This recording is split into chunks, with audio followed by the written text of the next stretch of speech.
কেমন আছো তোমরা? আশা করি খুব ভালো আছো, আমিও ভালো আছি। আজকে দেখো কি নিয়ে এসেছি তোমাদের সামনে। তোমরা এই মোচা তো সবাই দেখেছো বা চিনেছো, বিভিন্নভাবে রান্না করে খেয়েওছো। তো আমি আজকে অন্যরকমভাবে রান্না করবো। দেখো এটা তো ভিতরের অংশ, এর ওপরে যে কলা ছাড়ে সেই কলাটা আজকে আমি দেখো চচ্চড়ি করে খাওয়াবো, তোমাদের দেখাবো কীরকম করে রান্না করতে হয়। দেখো কি কি নিয়েছি তার জন্য। এটাকে আমি নুন হলুদ দিয়ে ভাতের মাড়ের সঙ্গে সেদ্ধ করে নিয়েছি। তাতে কি হলো, কষটা বেরিয়ে গেল। আর এর মধ্যে আছে সর্ষে, পোস্ত, কাঁচা লঙ্কা, একটু নুন আর হলুদ দিয়ে আমি এটাকে বেটে নিয়েছি। আর আছে সর্ষের তেল, ফোড়নে দেবো কাঁচা লঙ্কা, কালো জিরো, একটু নুন থাকবে আর একটু মিষ্টি থাকবে। এবার দেখো তেলটা তেতে গেছে, এবার কালো জিরে আর এই লঙ্কা দুটো ফোড়ন দেবো, দিয়ে কলাগুলো ছেড়ে দেবো, দিয়ে নুনটা দিয়ে এটা আমি ভাজবো।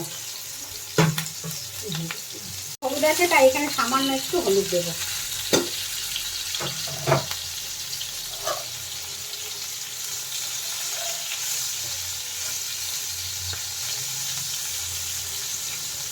এটা আমার ভাজা ভাজা হয়ে গেছে।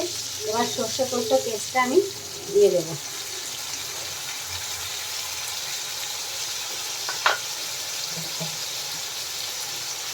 এর মধ্যে সামান্য জল দেব আর চিনিটা দিয়ে দেবো। এটা একটু মিষ্টি মিষ্টি হয়, চচ্চড়ি তো। দেখো তেল ছেড়ে গেছে, এর মধ্যে আমি এবার একটু কাঁচা তেল ছড়িয়ে দেবো, দিয়ে নামিয়ে দেবো। আমার রেসিপিটি কমপ্লিট হয়ে গেছে। তোমরা এরকম বাড়িতে বানিয়ে খেয়ে দেখো কীরকম লাগে, আমাকে কমেন্টে জানাবে। আর আমার চ্যানেলটিকে লাইক, কমেন্ট, শেয়ার এবং সাবস্ক্রাইব করো কিন্তু করছো না, দেখছো সবাই কিন্তু সাবস্ক্রাইব করছো না, করো কিন্তু। আর তোমরা সুস্থ থেকো, ভালো থেকো। পরবর্তী অনেক রকমের রেসিপি নিয়ে তোমাদের সামনে আমি হাজির হব। ততক্ষণ টাটা।